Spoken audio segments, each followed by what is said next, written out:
come check out some of these crazy glitches I've recorded in Blackout. Now, today's commentary is a little more relaxed than usual, and I'm going to be talking about this Kotaku article that talks about work-life balance at Treyarch, especially for those contractors who worked for a company named Volt. Usually on this channel, I cover tips and tricks and try to help educate Call of Duty players on how they can improve. So if you're new around here, check out a few of my other videos and subscribe to the channel if you want to improve your Call of Duty game. Let me just start off this commentary by saying I don't have any insider information. I don't know if what Kotaku has reported is true, if it's fact, if it's fiction, if it's somewhere in the middle, but I do work in the software industry, and I do know a few things about it. While I'm not a game developer, I've been working with software for a good number of years, and let me just say that if all of this is true, then I just don't understand where Treyarch and Activision are coming from.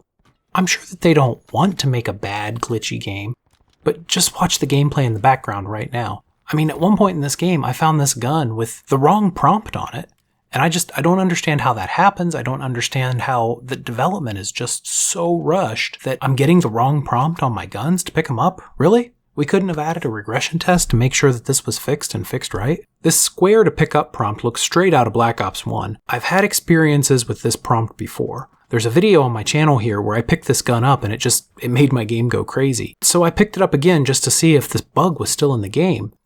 Sure enough. Now I don't know if this gun is glitched. I don't know if this gun is hacked. I don't know how this gun got to be this way, but I do know that it screws up your whole game. Just watch the gameplay in the background. You'll see so many crazy things. At some point, you'll see me dropping the wrong gun. You'll see incompatible attachments on guns. At one time, I think I even had 3 guns in my inventory at once, and this stupid rampart just kept coming back over and over again. Does anyone know what this is? Is this a hack of some sort? Is it a glitch? Can people force their guns to do this strange thing to people? I don't get it. I don't know what causes it. All I know is that if you see a gun like this on the ground, avoid it at all costs unless you just want to check it out and see what it does, because it really screws up your game.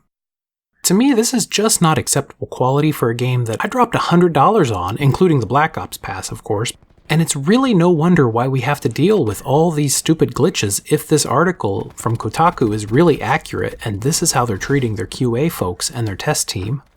But there are 2 sides to every story, of course, and some of the higher-ups at Treyarch have actually responded to this article by saying that they are working on the problem, and I think that's a good thing. It really sounds like morale at Treyarch right now is pretty low, and even if it's not really quite as bad as what we're led to believe from this article, sometimes it's just the employees' perception of reality that really matters. Let's let these QA and these testing guys have their nights and their weekends back, and they'll probably do a lot better job than what they can do right now because they're so burned out. These guys are out here working, I think the article said 70-hour work weeks trying to find bugs. That's just way too much in my opinion. Now, I want a high-quality game as much as everyone else, but overworking your QA department isn't where you find quality, Treyarch.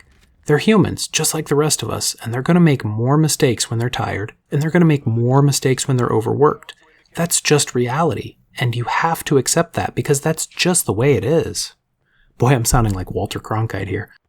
But anyway, I really do hope things get better over at Treyarch, and I hope the next Kotaku article I read will tell me how much things have improved over there. Speaking of improving, if you want to improve how well you can play Call of Duty, be sure to watch the other videos on my channel and subscribe to the channel so you don't miss out on my future videos. And if you happen to be on PS4, consider joining the Amedeo602 PS4 Community so we can play together during my live streams, and maybe you can even teach me a thing or two. As always, thank you very much for watching. GG fellas.